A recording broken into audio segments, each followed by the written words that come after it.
It is 6 o'clock and the meeting is called to order. And Councilperson Sigerman will lead us in an invocation. And then shortly thereafter, the fire chief will give our pledge. So if you'll pray with me. Dear God, we are gathered here to make decisions and conduct city business for the benefit of all Kerrville citizens, including those in this room, those citizens at home, and those citizens that will come up in the next generation to follow. Help us to discern what is best for our city, listen to opposing views, gather input, and consider carefully the votes most beneficial for Kerrville. In your Son's name we pray. Amen. If you'll stand for the pledge. Pledge allegiance to the flag of the United States of America and to the republic for which it stands, one nation, under God, indivisible, with liberty and justice for all. All right, we have announcements of community interest. Thank you, Mayor. We got a little smaller crowd tonight. I think everybody's still dealing with the after effects of Thanksgiving. I hope everybody had a good one. All right, we have several important things coming up this week. Let's start with the Olympic pool meeting on Thursday. The city will host the second public input meeting Thursday regarding the ongoing aquatics feasibility study for the Olympic pool. That meeting begins at 5:15 at the Dietert Center, and we encourage you to come by and visit with our staff and our consultants. We had a really terrific turnout at the first meeting, which was in late October, and we'll be discussing the feedback that we got from that meeting and also the results of an online survey that we posted. And we will be issuing a second survey after this meeting, so please keep an eye out for that. All right, it'll be a busy week at the Dietert Center because we will be back there again Friday morning. This one's really a fun one. We're going to be back at the Dietert Center for the ribbon cutting and grand opening of the newest segment of the River Trail. And after the ribbon cutting, Mayor Blackburn will lead a ceremonial walk on the new trail segment to the Lowry Park Trailhead. And for those of you who want to turn out, we encourage you to remember to wear appropriate attire for walking. It's about a 1 mile round trip, so you'll probably want to wear some nice tennis shoes. But I think that's going to be a fun event. Always adding to our river trail always gets us pretty excited. And we want to give a shout out to Pint and Plow and Basement Brewers, who sponsored the 5K Kerrville Beer Run earlier this year and donated the proceeds from it to the Kerrville Parks and Recreation Department. And they used those to plant new trees in Louise Hayes Park. 11 trees were donated and planted along the river trail, so the next time you're in the park, take a look at them. They're just young ones right now, but they'll grow up to be nice big trees. And when you see them later on, be sure and thank these two local businesses. And last order of business, the state of the city is next Thursday. And that's going to be at Shriner. And a week from Thursday, yeah, right. And that's going to be at Shriner it starts at 11:30 a.m. And I do believe there's still tickets left for that, aren't there? So we have a few. But sales are brisk. So again, we need to get the final numbers by this Thursday. By this Thursday. Okay. So give them a call tomorrow then. Yes, please. All right. And I think that'll do it. Thanks very much. Thank you. I have one announcement, and that is that Mrs. Eichner is not here tonight, and I want to let you know where she is. Judy and George Eichner are in Washington, D.C. for the lighting of the Christmas tree at the White House tomorrow night. Their son and 2 grandsons will be participating in the lighting, and they're representing a family who has someone overseas. The mother of these boys, the daughter-in-law of the Eichners, is in Kabul, Afghanistan for a year, and she will be featured on video as a part of the lighting of the Christmas tree at the White House tomorrow night. That's really neat. I mean, not that she's there, but she's recognized. We have any other announcements? These are not agenda items, but... I have a couple, Mayor. Okay. I enjoyed the holiday lighted parade. There's a lot of people. The question I kept receiving was, why are the decorations on the city property this year and not the county? And the only thing I could tell them is that I don't believe they are on the city property. Would the staff have any information on that we can share? No. Okay. Okay, and the other one is, I've been trying to get involved with the Kerrville Youth Advisory Council, and at their last meeting, I shared some ideas of events that I would like to start here in Kerrville. They seem very excited, and I'm looking forward to working with them, and hopefully have our youth accomplish something. I know growing up here, I feel that the youth has been overlooked, and hopefully this is an opportunity and a step in the right direction. All right, good. Okay, thank you. Now, our Visitor Citizens Forum.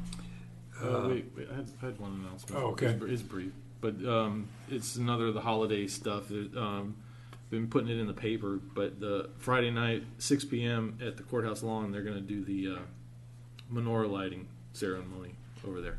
All right. So, anyways, Friday at 6 p.m. Friday at 6 p.m. Okay, all right. Visitor Citizens Forum. All right. I'm sorry? We have one speaker, Bruce Strickey. Okay.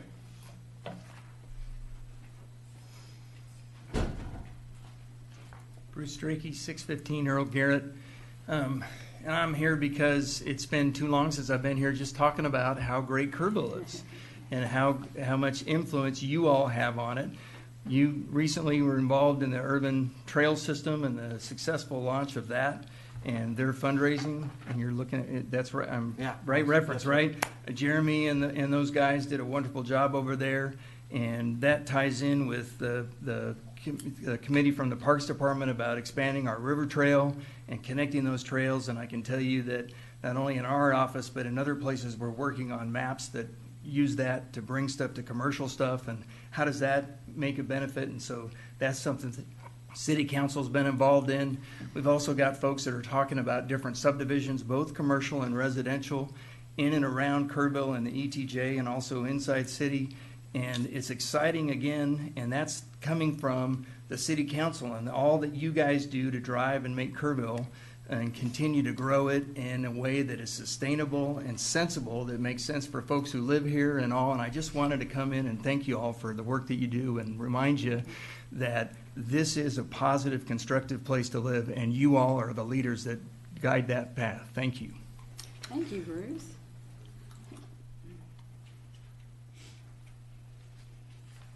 Council's not supposed to make remarks in response, but I'd like a recording of that, Bruce. So, okay, consent agenda. We have item 3A.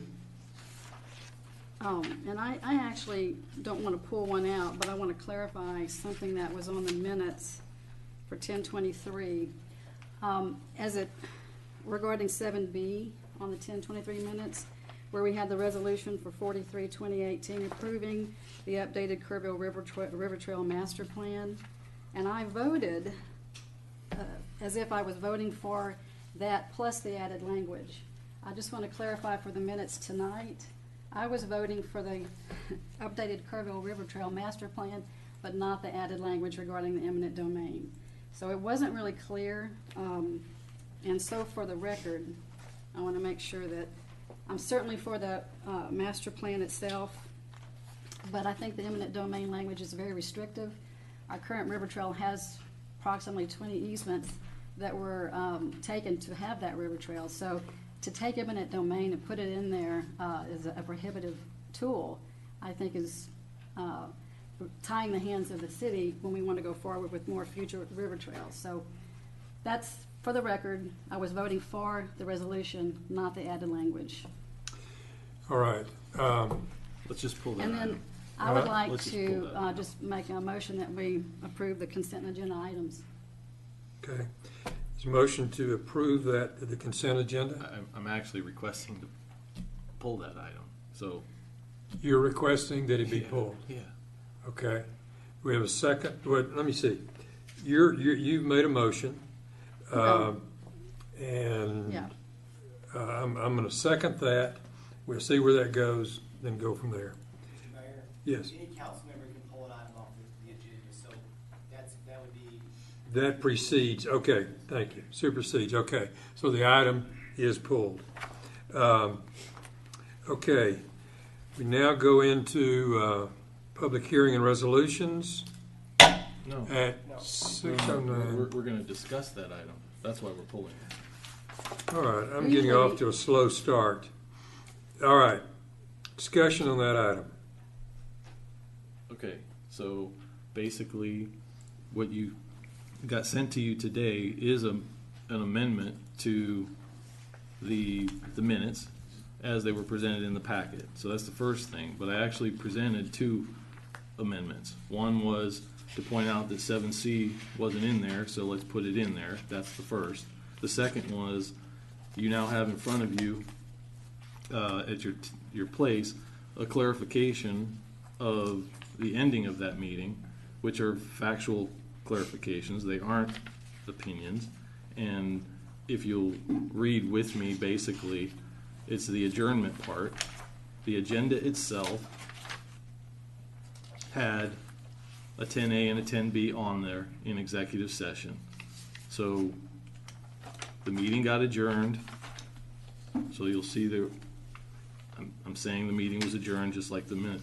And then instead of saying Mr. Baruti requested council reconvene to discuss evaluations of city attorney blah blah blah, that isn't what I actually requested to reconvene for. So I clarify it in this amendment in front of you, which is to reconvene to address the two posted agenda items 10A and 10B that had not yet been addressed. So that's why we reopened the meeting, which it says in there that you did. And then under executive session, I make the motion that is addressed in there. And that's basically the amendments that were added. And they're, if you look at the video, they're factually correct in the sequence in which they occurred. So perhaps we should take some time, and You can do that if you like. I think we should. This came in today. I was away for a good bit of the day. I feel like this and the comments of Ms. Sigerman need to be considered carefully so that we know exactly what we're doing and that the minutes state what in fact happened. So I would suggest that we defer this to another council meeting. I'll make the motion that we table this item till the very next council meeting, at which point we bring forward these amendments as a requested amendment to the meeting minutes. All right. After review. I'm bringing them forward as a requested agenda item at the next time. Okay. All right. Motion to table. I'll second. All right. Second. All in favor, say right hand. Any opposed? It is done. Okay. Now we'll move to the public hearing. Remember that anyone may speak on the public hearing items. You don't have to sign in, but that's okay. You'll be limited to 4 minutes, and when you come to the podium, you should state your name and street address for the record before speaking. Ms. Brown?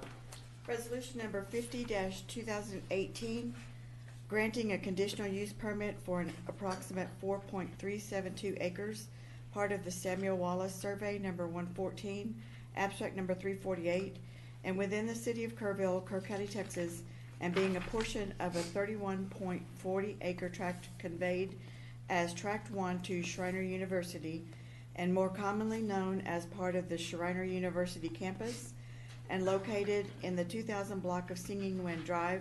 Said property is located within the public and institutional PI zoning district.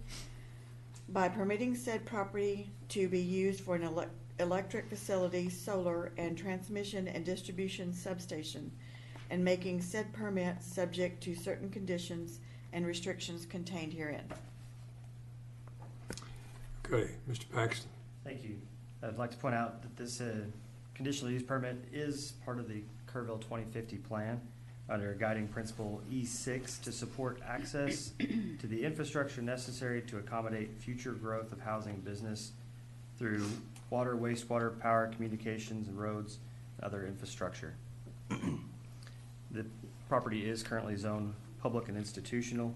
The conditional use permit in any district for electric facilities is required by, or requires Planning and Zoning Commission and City Council action. Planning Commission approved this at the last meeting. I'd be pleased to answer any questions. Okay. Anyone like to speak in favor or against this item? Okay, discussion from council? I've got a few questions, Mayor. Okay. As far as what Drew just stated on the comprehensive plan, how does this accommodate future housing and business? What's the, With the emphasis on expanding infrastructure and different energy options. okay. And on the map, is there gonna be a buffer on Singing Wind at all? I know there's that LCRA easement. Are they planning on planting anything along there?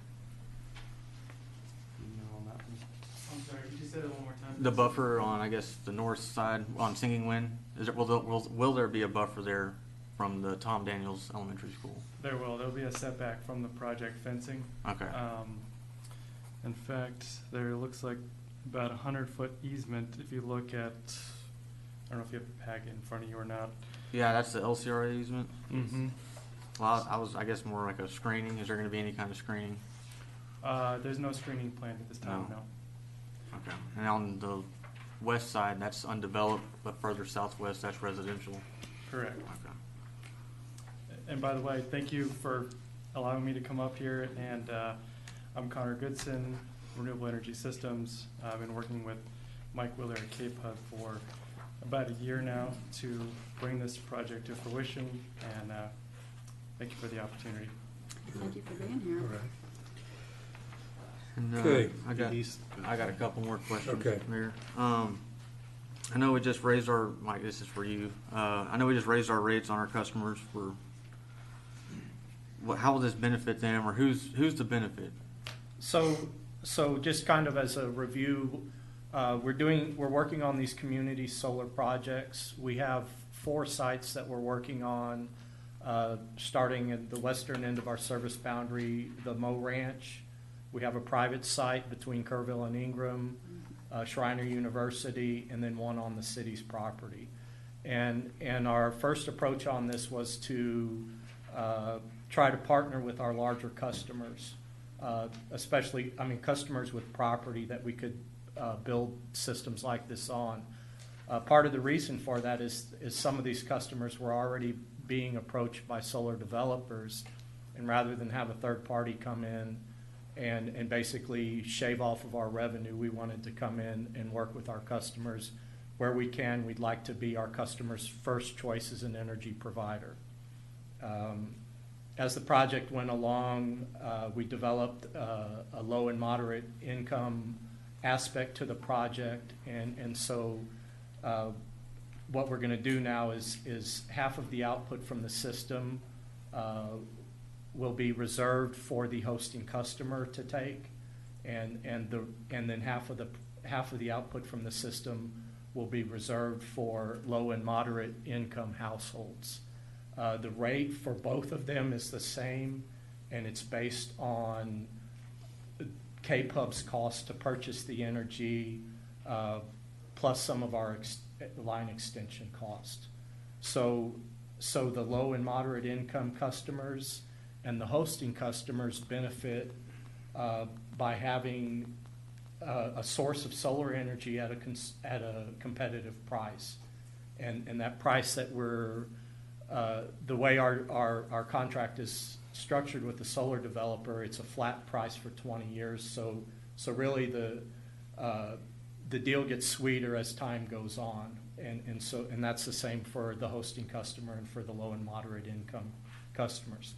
Finally, the entire system benefits from the installation of these systems because these systems produce energy when we have summer peaks, and reducing those summer peaks reduces, it's basically our transmission cost.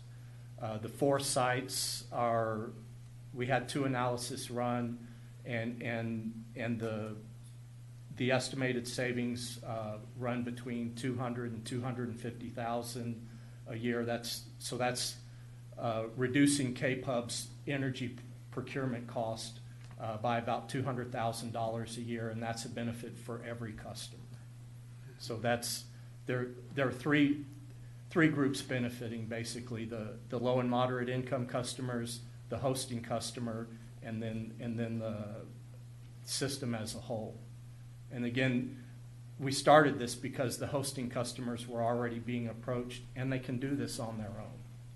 So that's kind of the Just one more background on question the while I deal. got 7 seconds left. Have we notified the airport? I know they were interested in our one we did on the city property, but have we kind Yes. of involved them in this? Yeah, so we provided information to the airport board. I believe that they've reviewed that. Res also did a glare study to make sure there wouldn't be issues there, and I haven't heard any concerns and have communicated via email mainly with the director out there. All right, thank you. Yes, sir. Okay. Any other Yeah, discussion? I've got a question. Mike, stay up there for a second. So kind of along that explanation you just gave about the benefits to the specific groups, are they actually paying different, those ones that are using this, are they paying one electric fee, or are they actually getting solar energy and some other type? They're just getting power to their place, right? Yeah, the electrons from the solar system aren't going to necessarily be directed Okay. there, but financially, Right. their bill will look as if that solar panel is on the roof of their apartment for the low income, or we will basically virtually net meter this and make the bills come out such that it looks like they have solar panels on their premises. Right. So, so is there a benefit to, other than a willing site, is there a benefit to having it where it's at? I mean, is the location matter, or is it just that we've got a willing person with some land? There are benefits to having them distributed on the system. The biggest benefit is by far the transmission cost, but having, for example, the Shriner site there, having that source out on our distribution system there helps reduce load and energy losses on the circuits that serve that area. So by distributing these projects, there are benefits there as well. Okay. Smaller in comparison to the transmission savings, and I don't have the numbers. That's fine. I was just curious about it. And Hunter, then, did you have a response to that? I was just going to add to that and say, some of the idea behind these sites in general is to have the least amount of impact to wildlife, the community in general, and this is representative of this site. Okay. okay, so as far as back to the original with Drew, saying that this is going to somehow expand housing and business opportunities, we're adding some energy to the system, but we're kind of recouping that addition by giving some cost benefits to some people, right? So it's probably a minimal impact on actual expansion of something. Right. But the other is really a question for you. He talked about minimal impact. This is a conditional use permit that's being brought in front of us. Does staff have some recommendations on conditions that we might be wanting to place? Because as Mr. Vogel referenced, the location of it is right across from the school in the middle of all the apartments and housing that's along Singing Winds. Should we not be looking at asking for a screening or something like that, so that it's we're talking about impact to wildlife, how about impact just to scenery? It's a Right. pretty big spot right there. It's true. That could be one consideration as a screening fence. Did staff look at any, that's actually what I'm asking, did staff look at place, I mean, it's conditional use, did staff recommend any conditions at all other than just, bam, we'll go with this? No, we did not. Okay. Yeah, I would like to see us consider at a minimum some sort of visual, At least some screening on or something. I wouldn't. I don't know how big of a deal the screening is. I don't know how high are these panels? I mean, what are we looking at? So if you're looking at it from a tabletop perspective, completely flat, they're about 4 feet tall. But they track east to west throughout the day. Okay. And so at beginning of the day, the last part of the day, they'll be about 6 feet in height. Okay, so it's something that's doing like this? Mm-hmm. Okay. Yeah, it's about a 45-degree angle. Okay.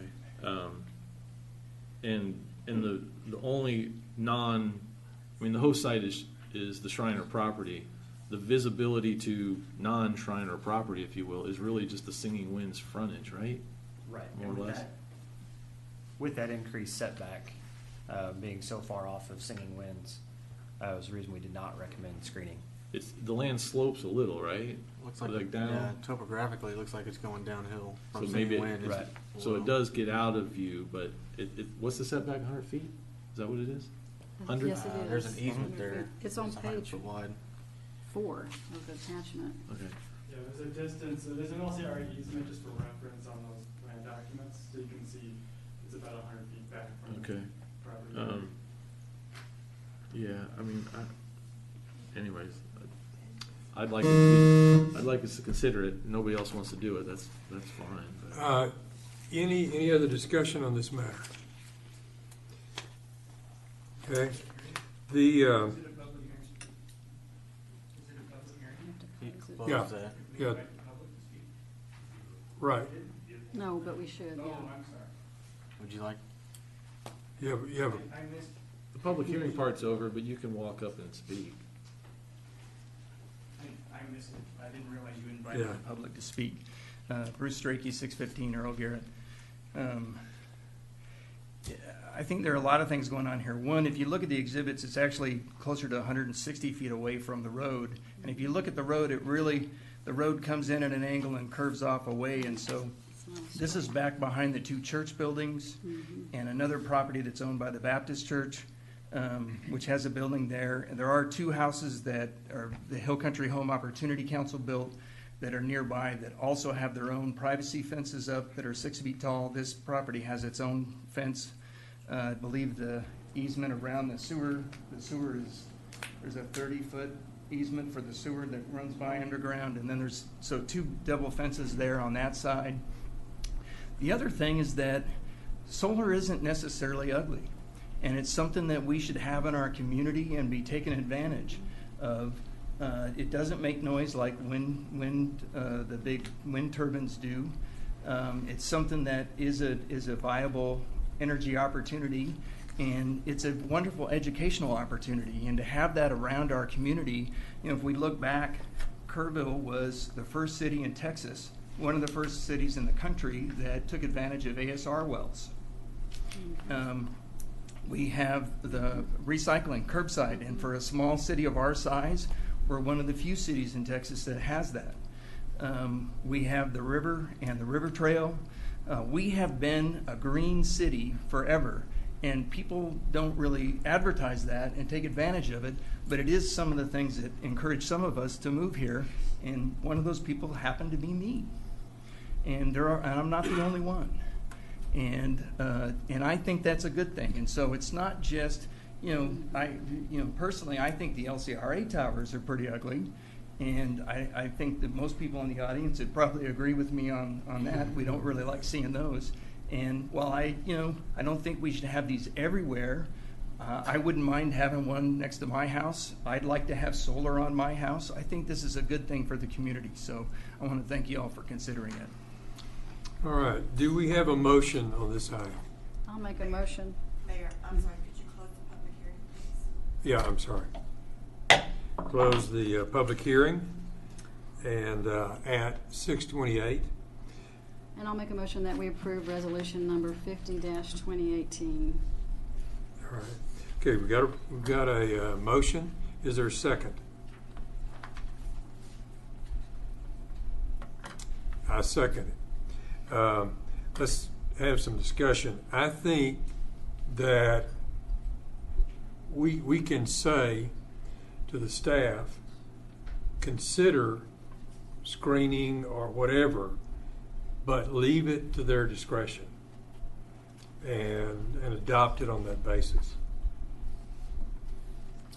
So, Mayor, I'm sorry.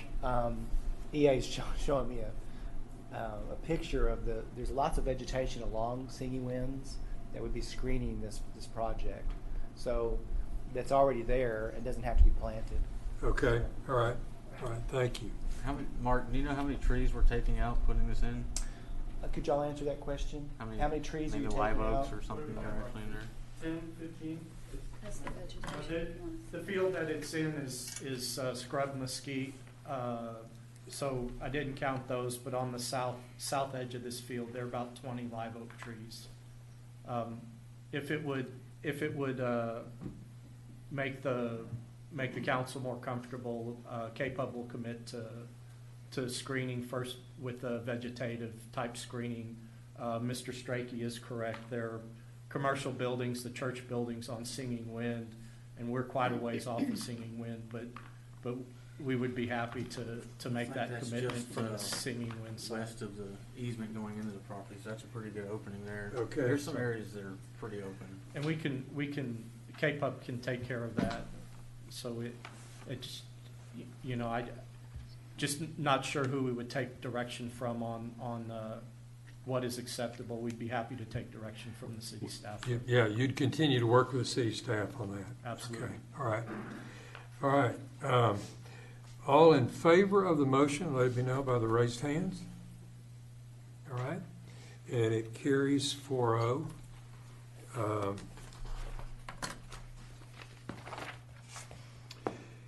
Now let's look at, and this is another public hearing at 6:31. Ms. Brown? Resolution number 49-2018, approving a development site plan located in the residential cluster RC zoning district for lots 1 through 6, Block D of Comanche Trace, Phase 13, Addition Subdivision, more commonly known as 3001, 3003, 3005, 3007, 3009, and 3011 Clubhouse Drive. Okay. Mr. Paxton, and speak up. Yes, sir. Thank you. This is the 3000 block of Clubhouse Drive. This are, as Comanche Trace calls them, they're villas. They're a townhome, zero lot line subdivision or development. So it does require approval of the development site plan. It is single family individual homes on individual lots. Be pleased to answer any questions. All right. Do we have anyone to speak in favor or against this item? I don't have any speaker form. You don't have anybody signed up? Okay. All right. Council, comments or observations? Starting over with place 1. Sure, I have a few, Mayor. Just a couple just small things. It looks like on the parking, I don't know if y'all, my screen's not even on. On the parking on the northernmost parking spot, looks like there's a electric easement running there. It might be a portion of that being parked over. Is that normal to allow that? I know this issue's come up before, and it's kind of been both ways, where you can park over some easements, but other easements you can't. Right. The development site plan has been reviewed by staff, so there were no issues with that. So we can allow parking on an easement? I just want to be consistent. Right. Okay. The other one is, looks like from 1, 2, 3, and 4, those driveways, I'm confused where the right-of-way is. Are those driveways going to be inside the right-of-way, or are they going to be? So the little cutoff parking lot is all private. So Okay. Clubhouse Drive is the far east side of the site plan there. So they're Okay, all so that parking lot driveway thing is an access/fire easement? Mhm. They don't need an easement for their driveway to access that access easement? No. Okay. All right. Place 2? You got more? No, that's okay. You go ahead. No, go ahead. No, that's all right, Mayor. You go ahead. Okay. All right. Well, I just had one question. I guess two. One is it normal? I mean, I guess I'm confused by council reviewing the development site plan. What's triggering that? The residential cluster district allows the townhomes by right with approval of the site plan as a conditional, similar to a conditional use permit. But it isn't a conditional use permit. It's just something that's written in there is what has to happen. That's correct. Okay. And is there a resolution? Because I didn't see one in the packet. I mean, 49-2018. Yeah. Yeah. 49, 2018. Right. So I didn't see a resolution. I saw an agenda. There is, the last two items are both resolutions that you're approving, and I don't know why they didn't get in the packet. Okay.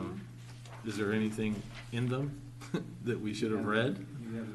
I don't have it in front of me. It's the resolution to adopt the site plan as drawn. So I mean, basically the conditions are as presented in the site It plan. doesn't say something like, whereas George Baruti is claiming he's going to give $1,000 toward the plan or something like that. I'm not getting something snuck in on me, are we? No. Okay, all right. Okay, Ms. Sigerman? I don't have any questions. I actually had questions, and I've already asked them prior to the meeting today and All right. solved my curiosity. Do we have a motion on 4B? I'll make a motion that we approve resolution number 49, 2018. All right. Do we have a second? I'll second. Do we have a second? I'll second. Okay, second, Vince. All right. Any other discussion? All in favor, let it be known by the raised hand. And it passes unanimously. Okay.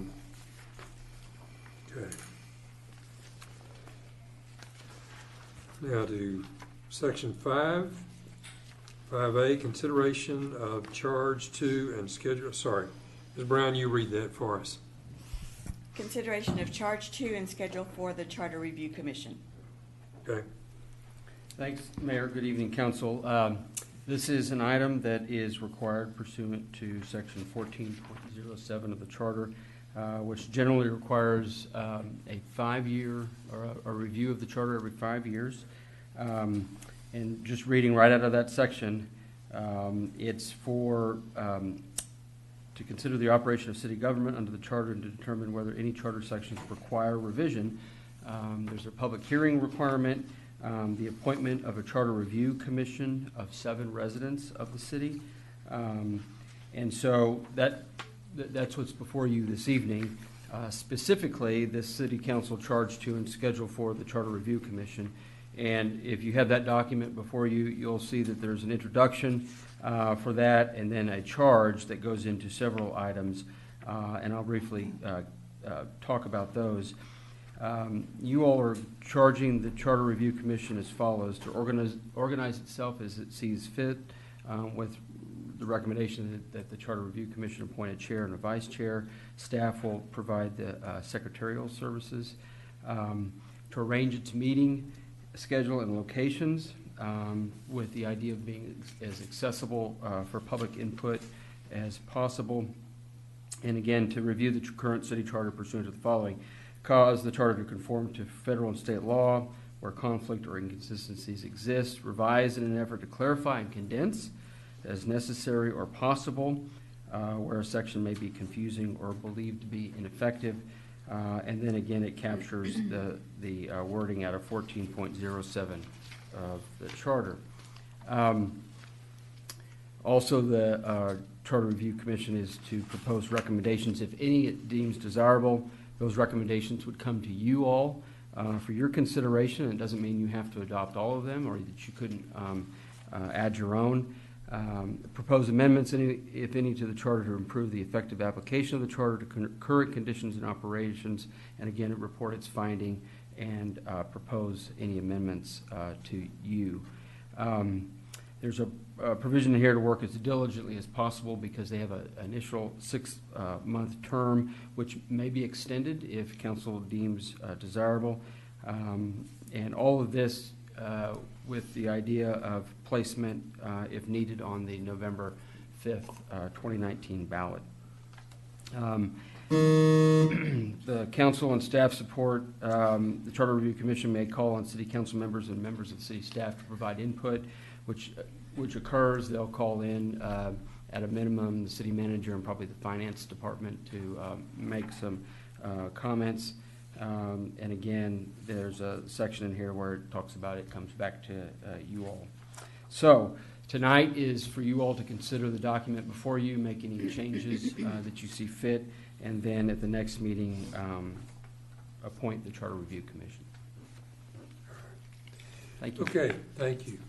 Do you have any questions of the city attorney before? I do. Do you? Okay. Yeah, you go ahead. Okay. A couple things. One, while you were saying that, you mentioned that so the commission makes recommendations to council.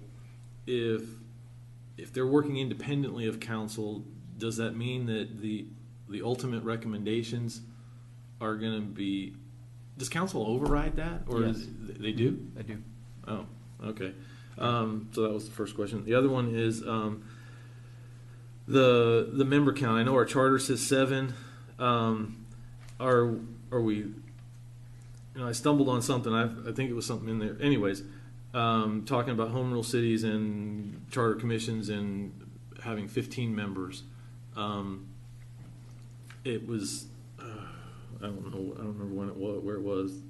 Texas Local Government Code.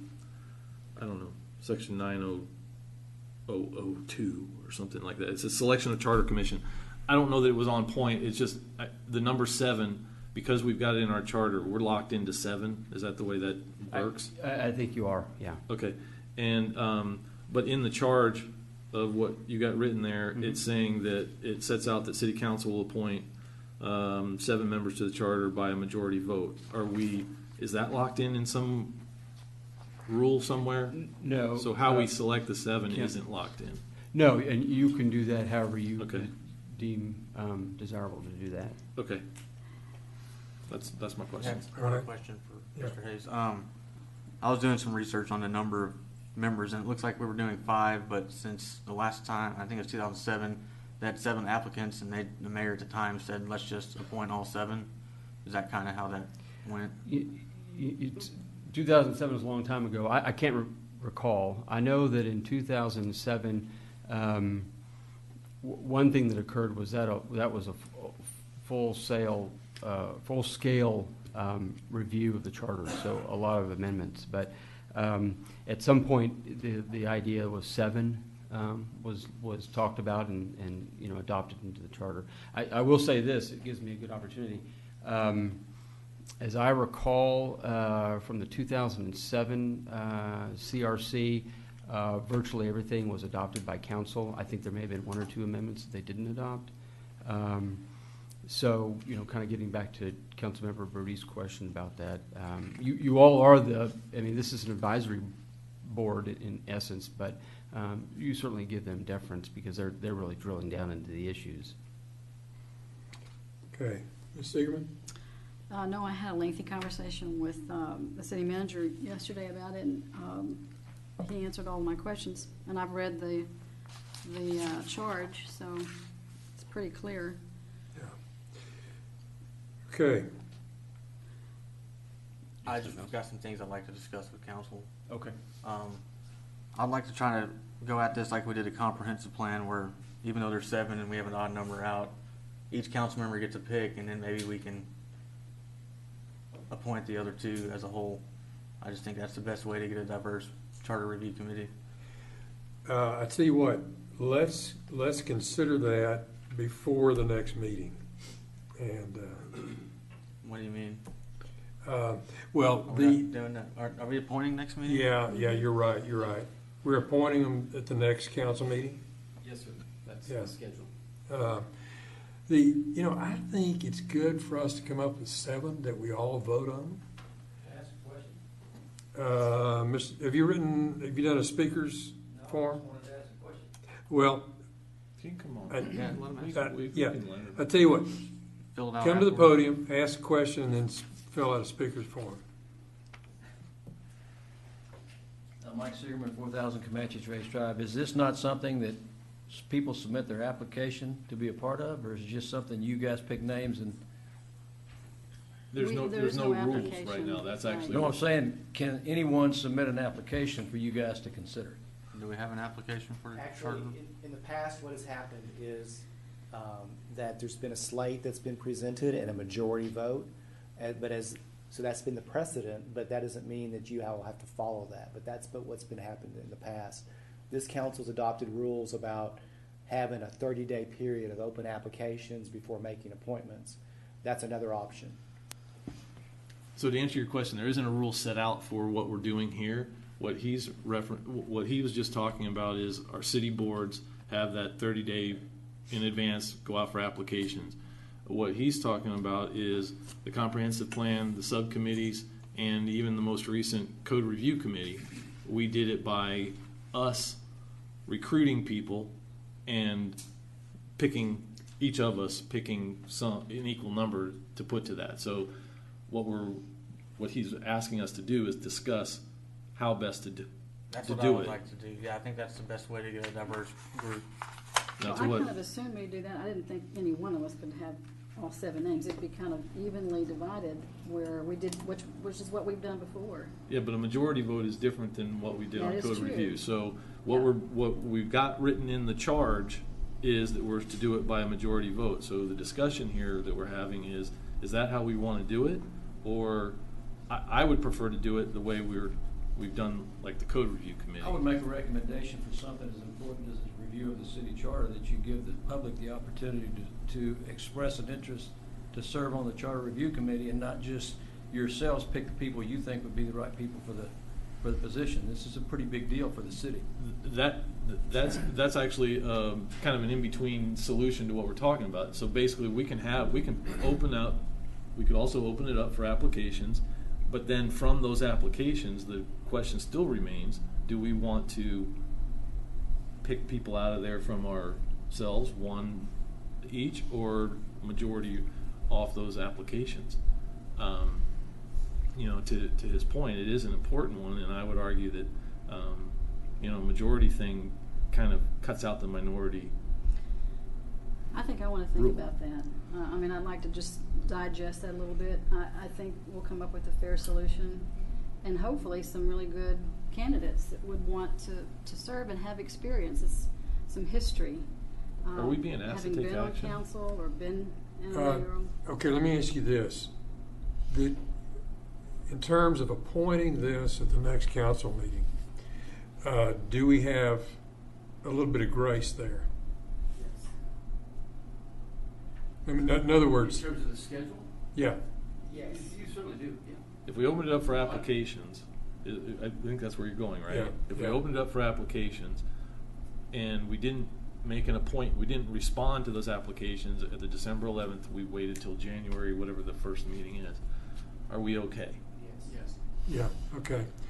All right, then I feel like we need to sort through that and look at the options and make some decisions and look at also an application process.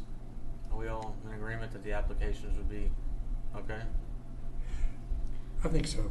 I think so, that's fine with yeah. me. I don't know why we can't move Yeah. forward with that and then figure out how we're actually going to pick the 7. Okay.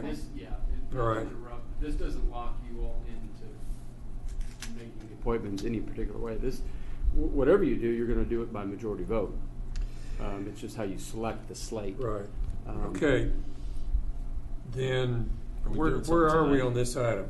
We do something tonight? Do we have to Yeah. take action tonight, or is this just a hello, here we One go? thing to do, what I would suggest you do to kind of keep the momentum out there, one schedule would be, go ahead and approve this tonight if you're comfortable doing so, and direct staff to go ahead and notice for applications. Take applications maybe through the month of December, and come back at your first meeting in January with the you all will have the applications, and then you can decide at that point how council by majority vote is going to make the appointments to each of the 7 positions. Okay. All right. Do I hear a motion regarding 5A?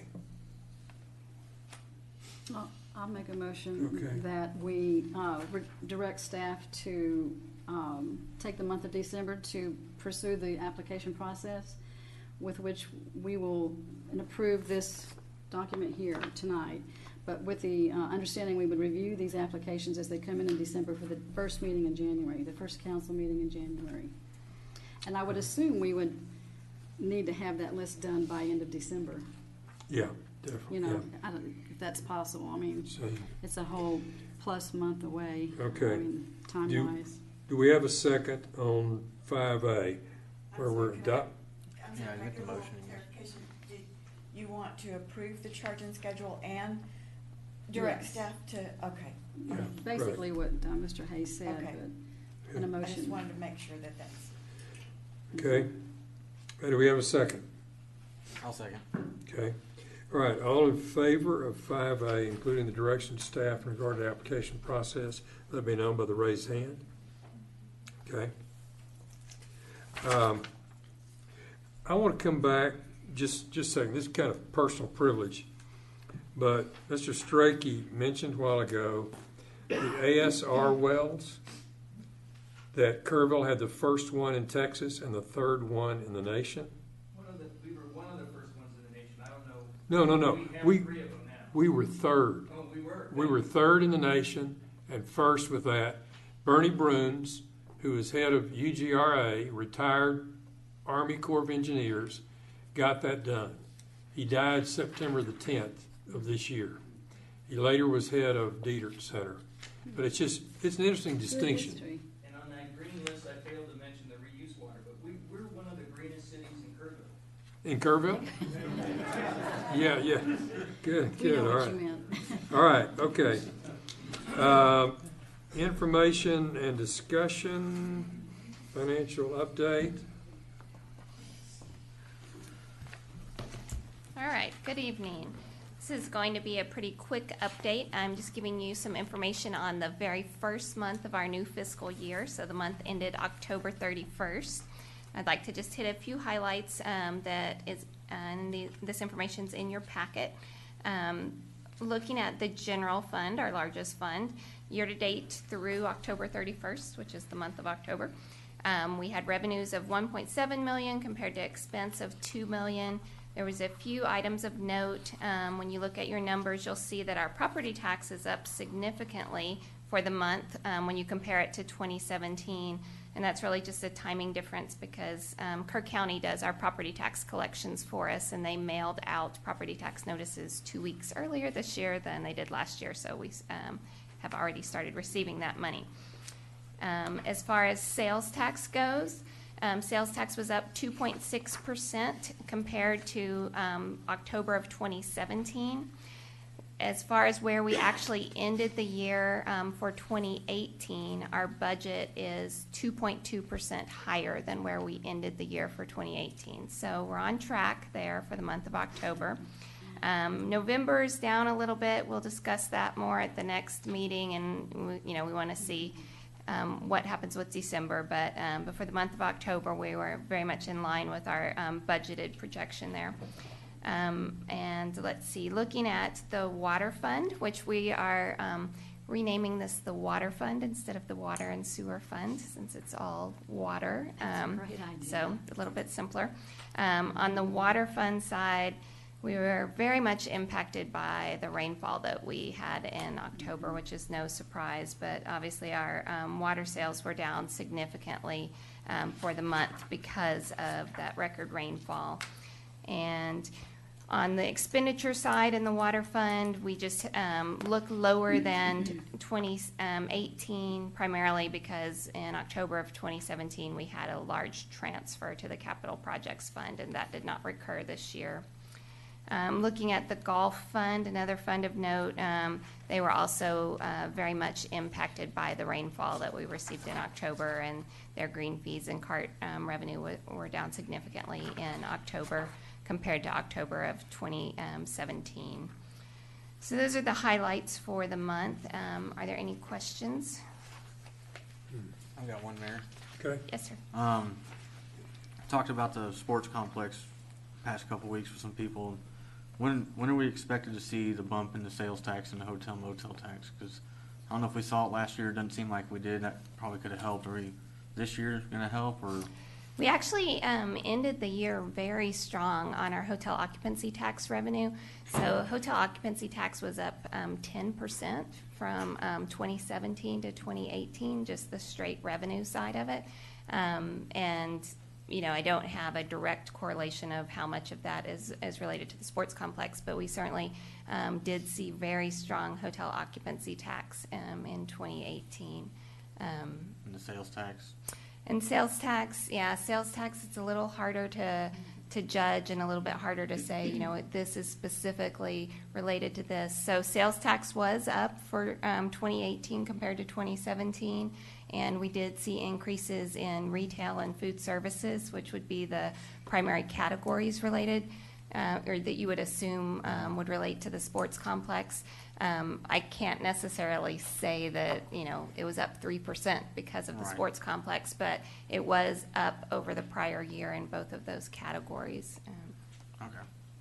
And I've been reading in the magazine that I got, forgot the initials on it, but several, TLC?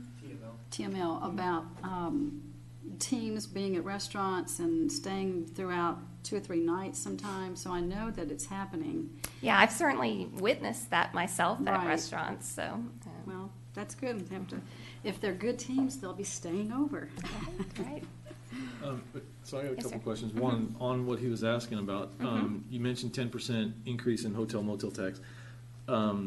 Trending the last few years, what has that been increasing annually?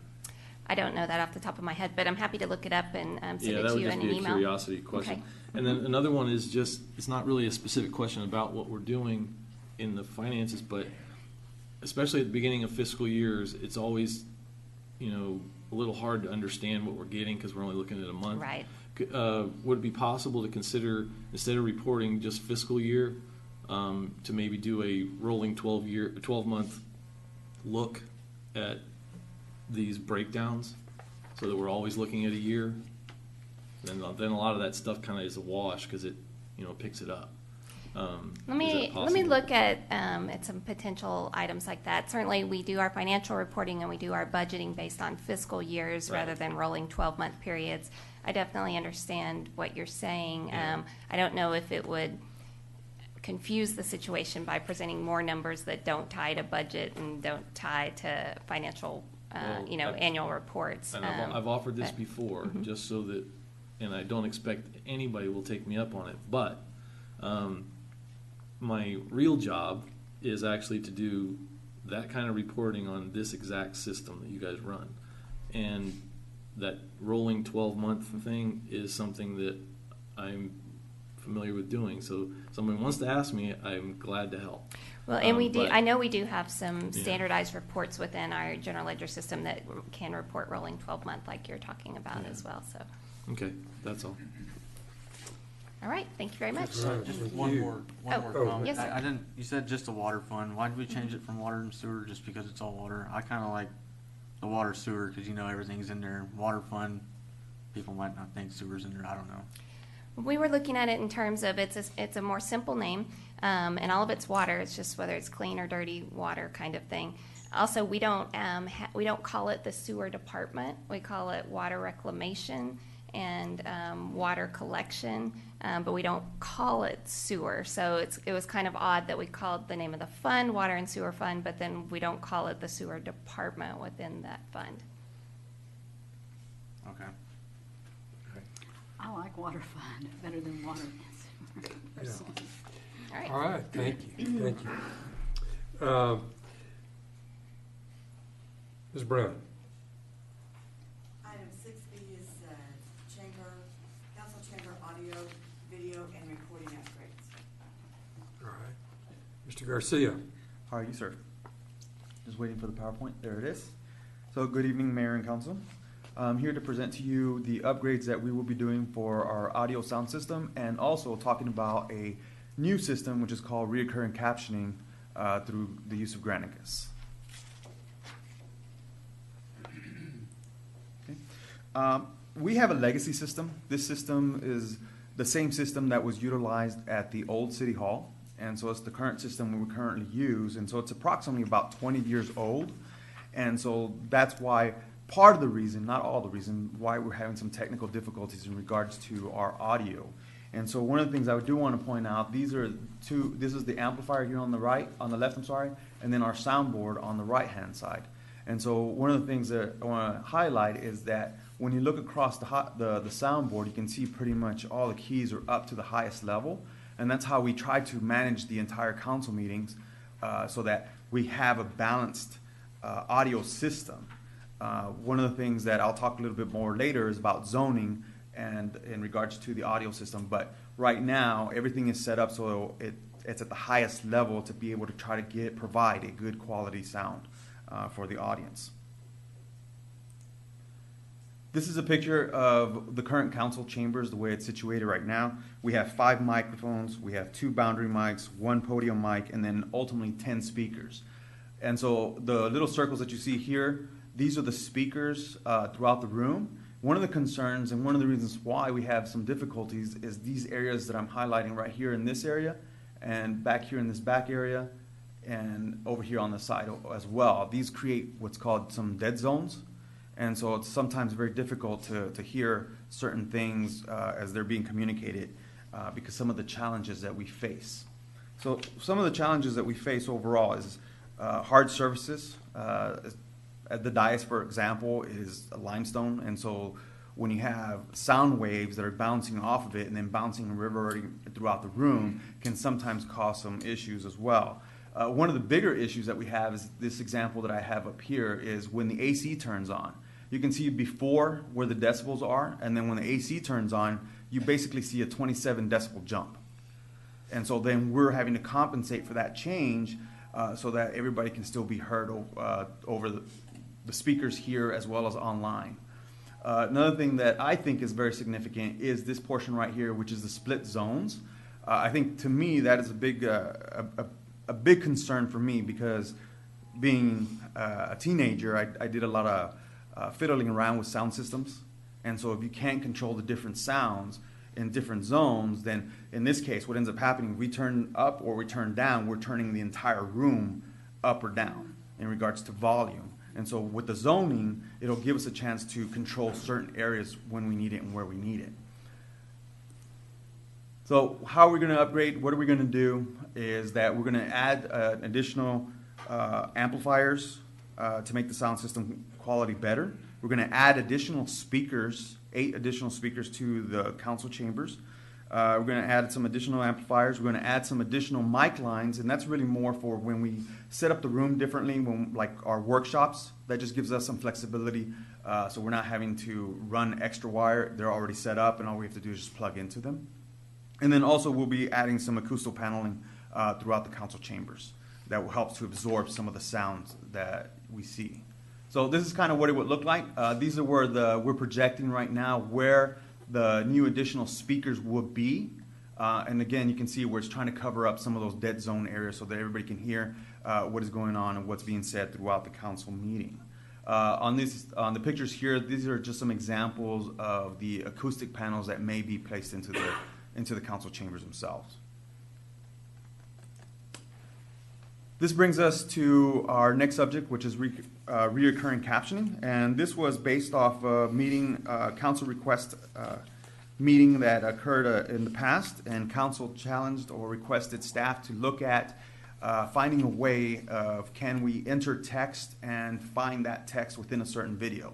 And so we were able to talk with Granicus, and actually we purchased their system, what's called reoccurring captioning. This meeting right now is being captioned at this point in time. The thing about the reoccurring captioning is real time with 98% accuracy and about 180 words per minute. The captioning itself allows us to use that. The platform itself allows us to search for keywords and then find those keywords in specific videos. It also gives us an additional benefit in that it adds closed captioning to our system. And the closed captioning is only available online, though. It doesn't impact Channel 2, but it is available online if you needed to if you wanted to watch and capture the closed captioning on there.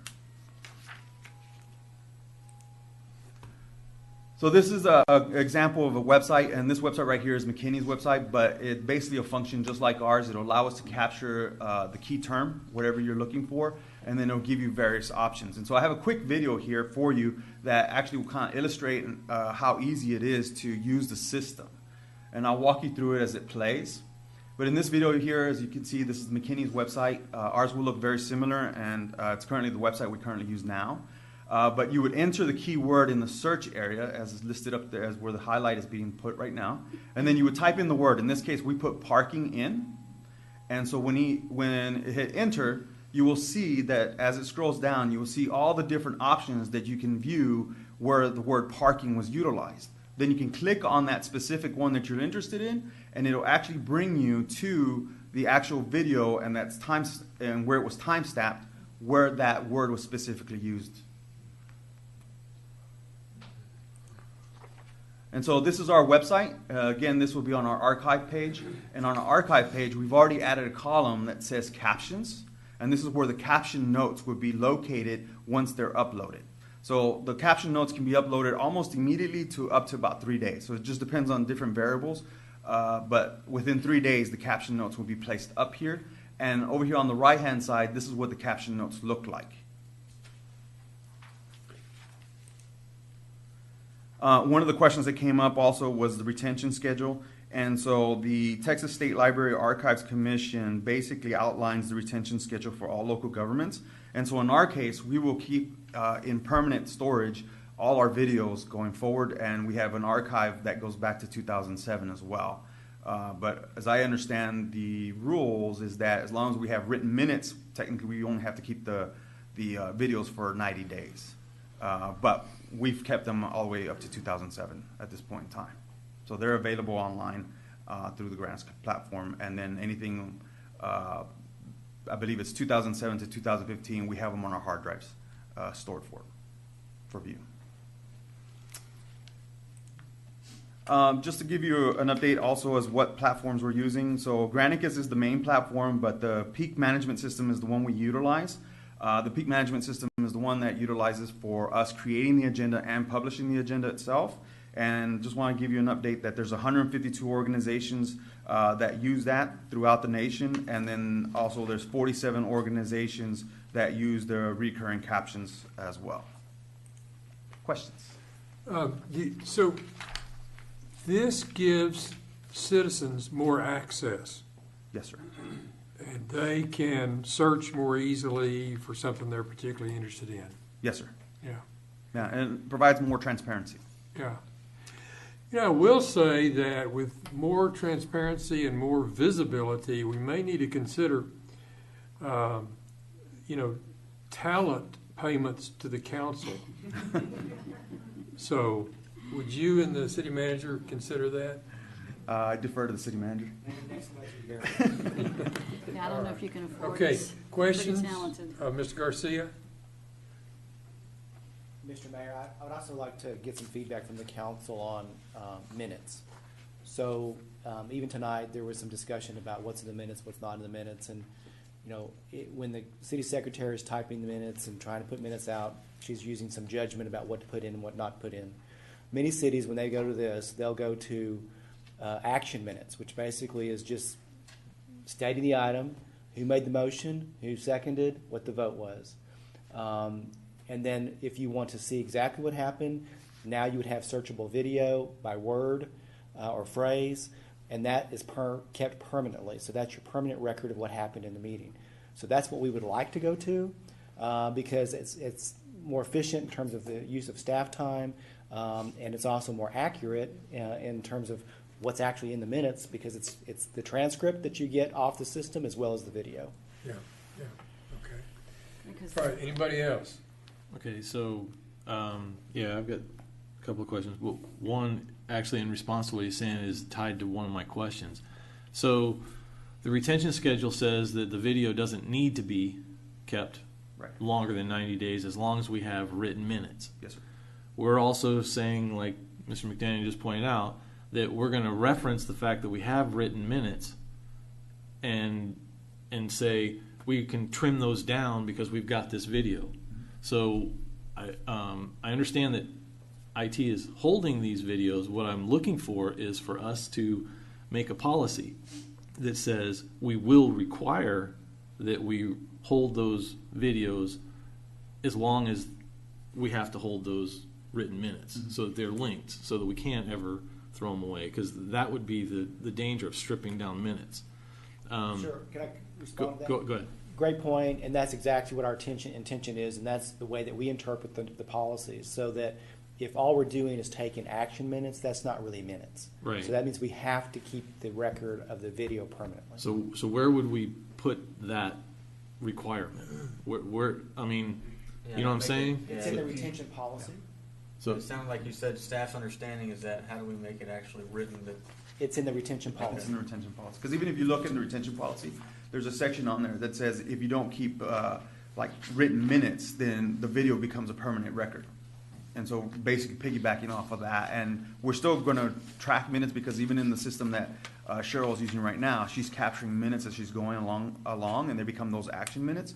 And we're just making sure that we're going to keep those record or those videos on permanent file. Okay, and that may have been my only thing. So we don't get.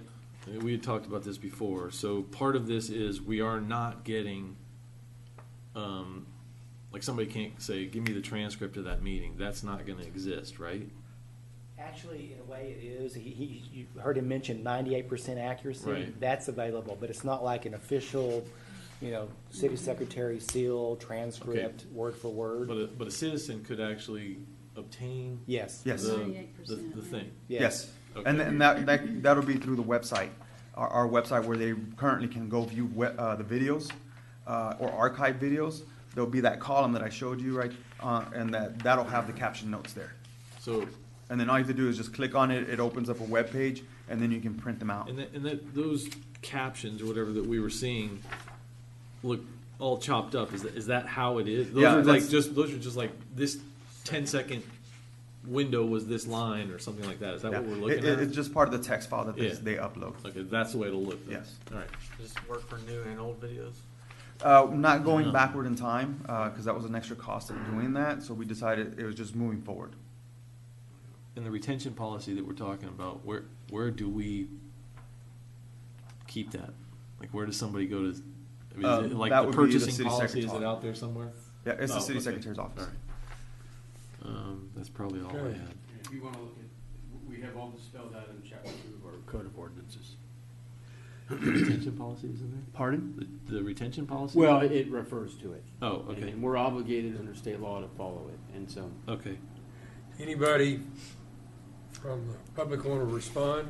I just had a Okay. question. Yes, So for just reviewing, because there's a cost of $7,500 for the annual 60 hours of a meeting, is that right? But there's an additional cost of $150 an hour for, would that be above and beyond requests?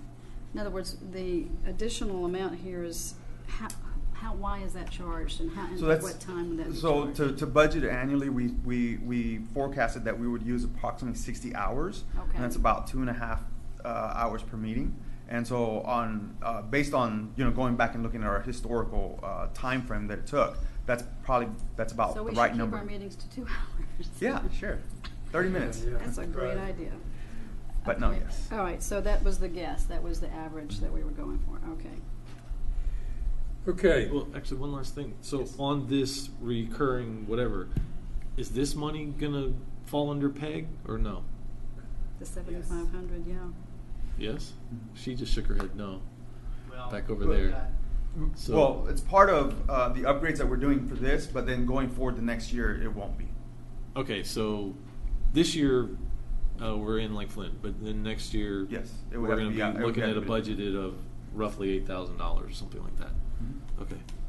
I guess we'll see. I guess it could be more, but Yeah. okay. All right, do we have a motion on this item 6B? No, Yeah. I'm sorry. Just presentation. He told us he already That's right. bought it, right? Information and It's already discussion. bought, right? Yes. That's what he said. Yeah, all right. Showing it off. Okay. We're not gonna hear from Ms. Tark? We're not gonna hear from Ms. Tark? He said all that needs to be said, so he did a good job. All right, good, okay. All right, 7 is board appointments. Let me tell you on 7A, I am recommending that we defer this item, that we table it and come back to it possibly at the next meeting. And here's 2 reasons. One, the last time we did appointments to the Recovery Community Coalition, there was concern, and I met with the committee, and they asked, could we see the applicants when we get ready to name more people next time? And of course, that's actually a matter of public record, and you can look it up on the website.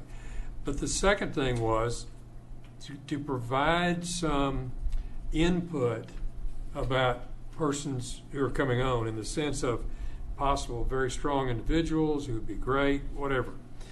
And now, the committee would not have veto, but they would have input. And we came up to this, and actually the city manager reminded me that I had not conferred with them and talked to them about appointments. So I'm asking that we defer this. Also, I learned tonight there are a couple of things related to the committee and its operations in terms of service and so forth that need to be clarified. So I'm suggesting that we do that at a future council meeting. However, the two persons that are to be replaced go off December 31. So we want to get this done quickly. You're shaking your head. Sorry. There are two vacant positions that expire December 31st. There are a couple of other positions that do expire, but we've already received an application for reappointment for one of those. The terms are staggered on the board, so some of them expire this December 31st, some of them expire next December 31st. But the two that I had put on the agenda for this meeting are the two vacant ones due to resignations. So they're actually vacant positions. Oh, okay. 'Cause I didn't They're not know either. they're not replacements. Or I guess they are, but they're vacant positions right now. And to add a little bolster your tabling idea, I believe our interview committee is actually Mr. Vogel and Ms. Eichner, is it not, on this one? That's correct. And she's with not her here. being out of town in the holidays, we haven't been able to get together. So for several reasons, we will postpone 7A, and Dale and I will be in touch, and we'll also have our interview team ready to go. Would you mind tabling it with the target of next meeting for these vacancies? Right, we got two vacancies that were. There are two vacancies, and there are some that expire December 31st, but it is certainly up to the council. Okay, our next meeting is the 9th? The 11th. 11th. Yeah, 11th. Okay, I'm fine. Let's shoot for the 11th. All right. So we'll table it. Second that motion. Go for the 11th. Will you make that motion? Oh, you just did. I'm seconding it. All right, you're seconding it. Okay. All right. All in favor of that recommendation, let it be known by the raised hand. Okay. City manager's report. Just a couple items, Mr. Mayor, as he is passing around the monthly CIP report. By the way, this is online, so those that want to look at it later. Before I do that, I want to talk a little bit about a memo that I sent to you all from Chief Knight regarding River Hill. This is a primary response to Mr. Brown's comments at the last council meeting. As you all know, the effort on River Hill as far as traffic concerns go back to at least 2002, maybe earlier than that. But most recently, in October of this year, the police department did a data analysis on the road over a 14-day period. What they found was the daily speed average ranged between 31 and 35 miles per hour. It's a 30 mile per hour speed zone. And that the average daily trips or daily traffic was 1,230 vehicles. 2.5% of those were trucks, so a small portion. It's important to note that River Hill is not a residential street. It's a collector street on our thoroughfare plan. And the chief gave some comparisons to some other collectors, such as Park Street and Stadium Drive, that have equivalent number of vehicles. So the volume of traffic on River Hill is not unusual for a collector roadway. And also, the recent periodic accidents involving intoxicated drivers are not uncommon on collector streets, and it's really hard to have a traffic calming device that can deal with that. Also, we had a recent traffic study that was performed in 2018 as well by a consulting engineering firm that recommended that we retain the traffic circles with some modifications, and many of those modifications have been implemented already. And the police department is suggesting that they do additional targeted enforcement during peak hours of 7 a.m. to 4 p.m., and that they also look at an ordinance and an enforcement strategy around large vehicle pass-through traffic or truck traffic. So I just wanted to make sure that we got that out there in terms of what we've looked at and what sort of actions that we'll be taking going forward. I've already directed the chief to go ahead and proceed with his recommendations. Thorough report, and I assume Mr. Brown will get a copy of that too. Yes, I've asked the chief to give Mr. Brown a copy of that. On the CIP report, just want to mention 3 items.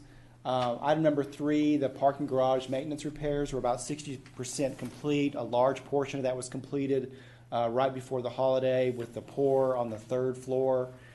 We hope to open up some spaces, more spaces soon, but a lot of work has been done, and we're making great progress there, and we should be done, when do you think, EA, and this month? Hopefully by the end of December. End of December, okay.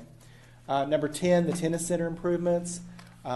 We went to EIC last night and asked them to fund an additional amount for that project through our funding agreement because the way the bids came in, and they wanted to keep the project intact as was recommended by stakeholders and ultimately the architects. So that'll be coming back to you all at your next meeting as well to consider that amendment to the funding agreement. And then finally, number 16, which is also related to number 15, on the granular activated carbon bench top study. That recommendation was going to be on this agenda, but the report wasn't quite done, so that will be on your next agenda. And then the rest of these items, you can see the comments there as far as what the status of the project is. And that's all I have, Mr. Mayor. Okay. All right, do we have items for future agendas? Mayor, I have a few. Yeah. I have a few. Like I said before, I've been trying to attend the youth council meetings, and I would like them to present the survey that they were going to present before last summer. And I talked with them, and they seem pretty interested. I've seen the survey during their meetings last year, and it's some pretty interesting results. I think it could be valuable to us.